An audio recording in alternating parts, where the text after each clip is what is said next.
know the scriptures better, and they know all the traditions more. And yet it's the poor and simple that hear, because their hearts are open. And of course it reminds us all, doesn't it, that ultimately it's our faith and our heart that matters, not our study. Although study we must and should, and we're doing it together, and that is brilliant. But ultimately, it's also deeply a matter of our hearts and our journey of faith, our journey of prayer with the Lord, that's far more important.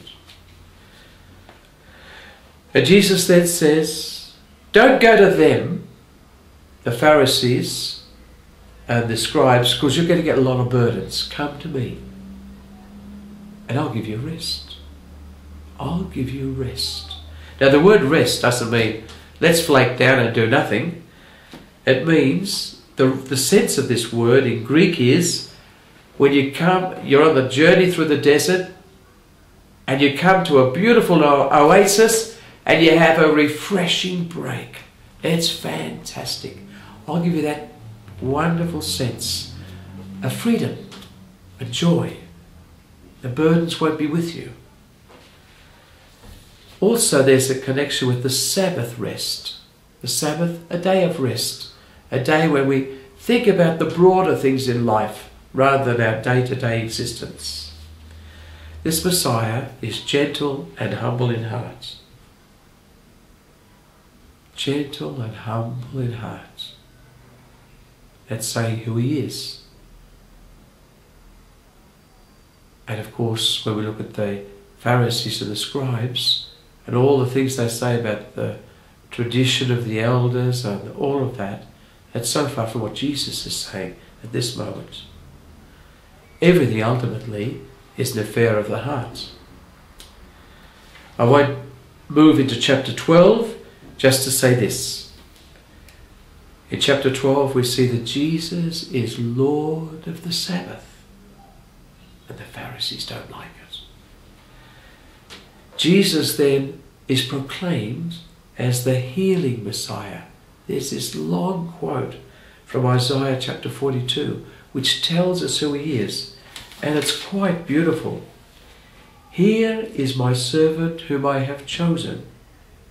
Shades of the baptism. I will endow him with my spirit. The baptism. He will not brawl or shout. He will not break the crushed reed, and so on. This is exactly how he's acted through his public ministry.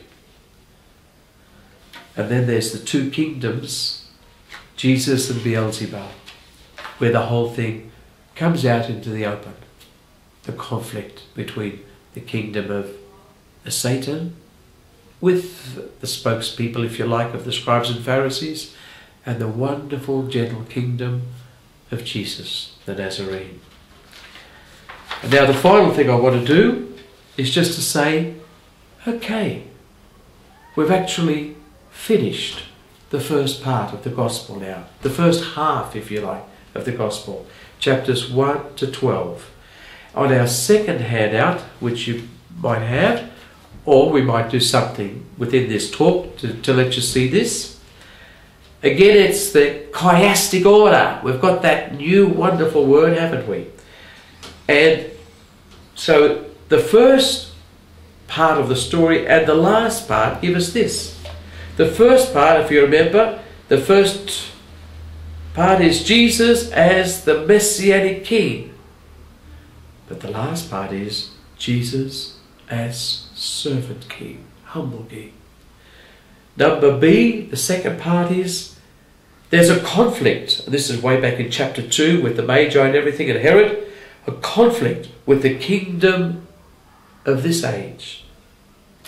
And the last thing, Jesus and Beelzebub, the second last thing rather, is a conflict between Jesus, the Messiah of the new age, and Satan, the king of the dying age. The third thing is this talk of the ministry of Jesus in relation to the Baptist. The third last thing is also what we've spoken about here today, ministry of Jesus in relation to the Baptist. The fourth thing is the call of the disciples. And the fourth, last thing, is the sending of the disciples, which comes to the centre part. The centre part is the authority of the Messiah in word and deed, which is chapter 4:23, verse 23 to 9, verse 35. It's all that we really looked at last week. The coming of the kingdom through the Messiah in his beautiful teachings, the Sermon on the Mount, and his wondrous healings, the 10 miracles. That's the centre, the centrepiece of the first half of Matthew's Gospel. This is the Messiah we've grown to know and love. This is the Messiah whose words and whose healings are for us, who are the simple ones, the faithful ones, the little ones. And that's who Jesus has come to be the Good Shepherd too. Thank you.